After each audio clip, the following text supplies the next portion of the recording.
You're listening to Midlife Side Quest, the Over the Hill Gaming Podcast. Here's your host, John Wall.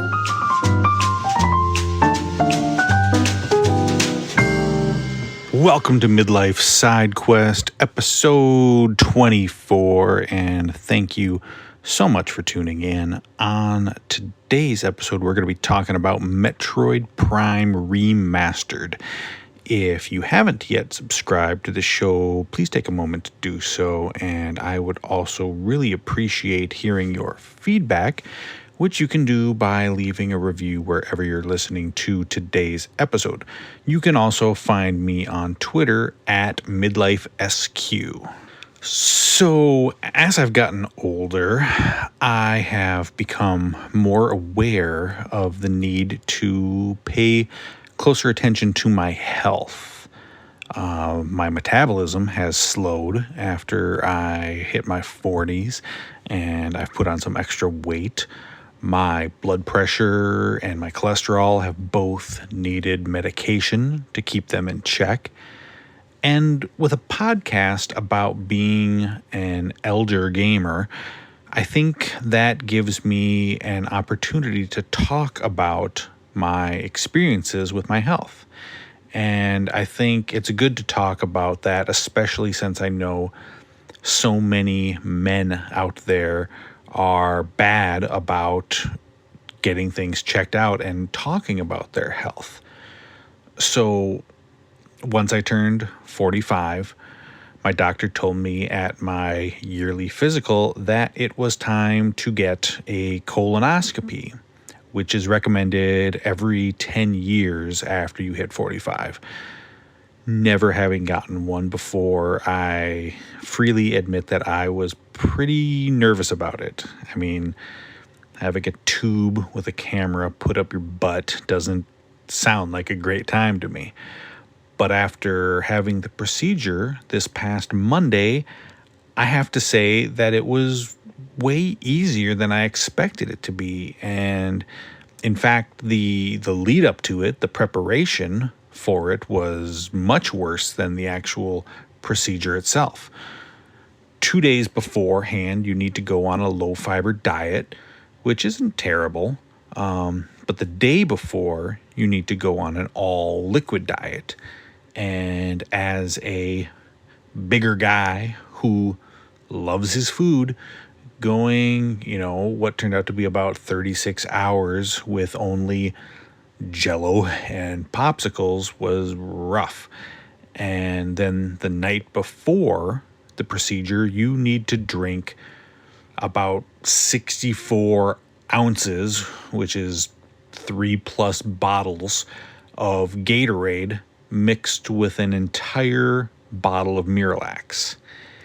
And I don't think I need to get into specifics, but you probably know what the intended effect of this was, and it made for an interesting evening. So then the day of the procedure comes, and you have to stop consuming anything, no water, nothing at all, 4 hours before the procedure. And when I got to the hospital, I got checked in, and I slipped into my cool robe, my gown rather, with, the open butt. They put in an IV to be able to give me some lovely drugs, which made me relax and helped with the discomfort. And then they wheeled my bed into the endoscopy room, where the nurses and I gabbed about the latest season of The Bachelor until the doctor finally came in. They gave me some drugs, had me roll over on my side, and then he put the camera right up the old Rainbow Road. Honestly, it wasn't that terrible. It wasn't that bad. There was some mild discomfort, but it wasn't painful. And I got to watch it all on the monitor while he was doing it, which was actually kind of interesting. There can be some soreness and bloating afterwards. I was a little bit sore, but again, it wasn't horrible. It wasn't that bad. Around 150,000 people get diagnosed with colon cancer every year. And if it's caught early, the survival rate is much, much better. So it's worth it. It's worth it. So if you're 45 or older and it's recommended that you get a colonoscopy, please just go do it. And try not to worry too much about it. The anticipation is much worse than the act itself. Plus, you can probably milk it for a while and get to lounge around on the couch and play video games for a day or two afterwards.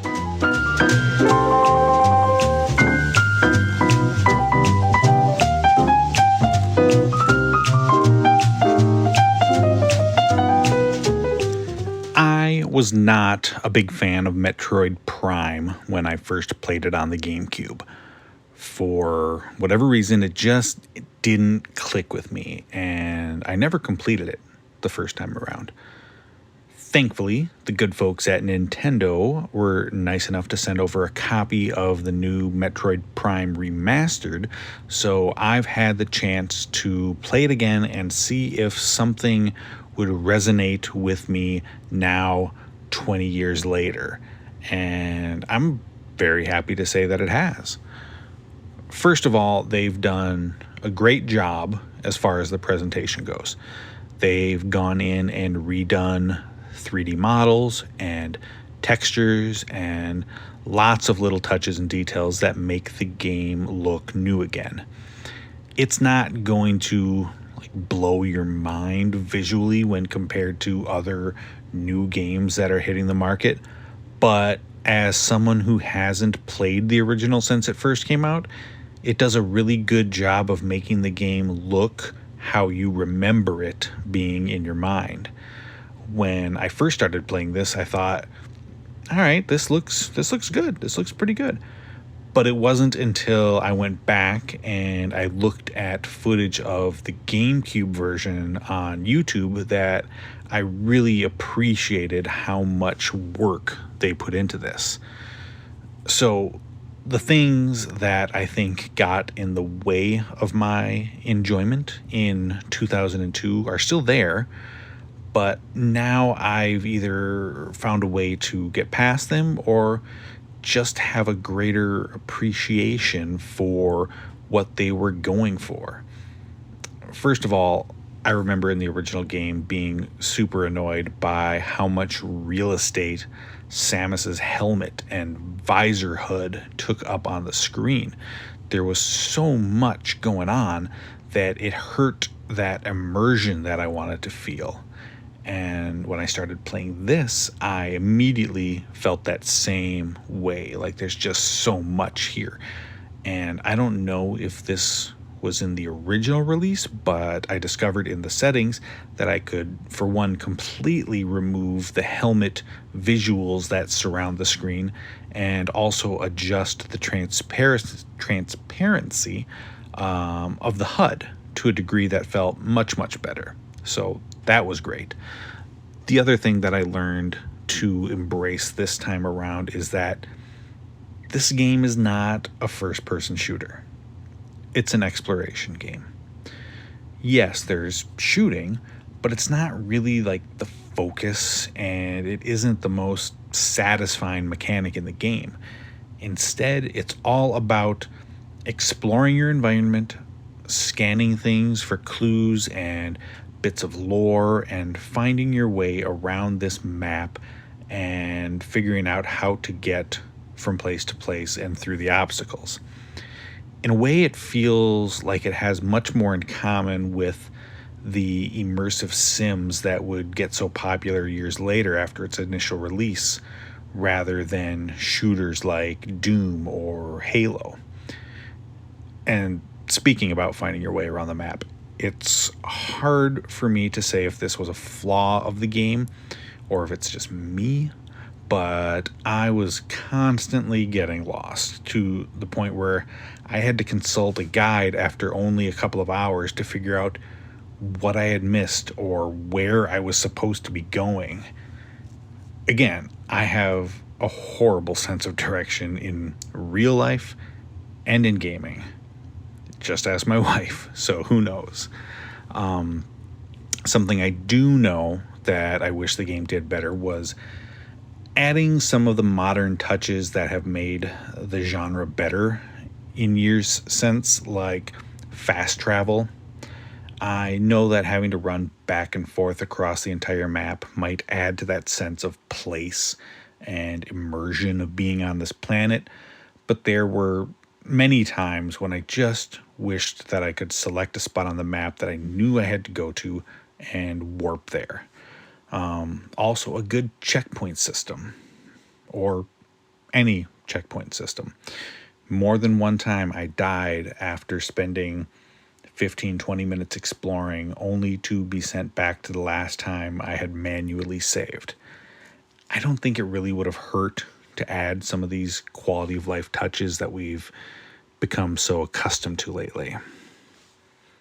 Still, even with those quibbles, I'm really enjoying exploring this game again with 20 more years of gaming perspective to draw from. The powers and the abilities are fun to discover. The world feels unique and authentic. And it's just really damn fun to roll up into a morph ball and bounce around. I think 45-year-old me has better taste in things than 25-year-old me did. He's definitely smarter. And it shows with how I now feel playing through Metroid Prime Remastered. Will I prop it up on the same pedestal that many others have as one of the greatest games of all time? No, I won't. But that's fine. I can simply enjoy it as a classic game that took me 2 decades to appreciate.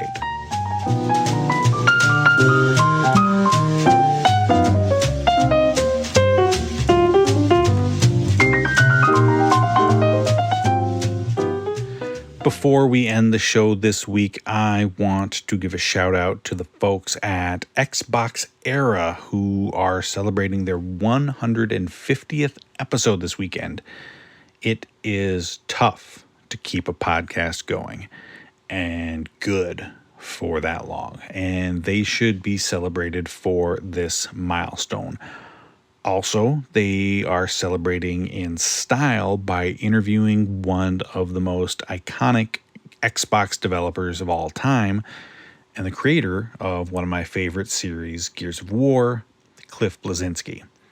I'm actually reading his autobiography right now, and I'm going to talk about that on a future episode. So if you haven't done it yet, go check them out at xboxera.com. and hit them up on all the usual spots like YouTube and wherever you listen to podcasts. Congrats, guys, on an amazing and impressive run. Thank you so much for listening to Midlife Side Quest. You can catch new episodes every Thursday morning wherever you listen to podcasts. And remember, if you enjoy the show, please give it a subscribe and leave a review.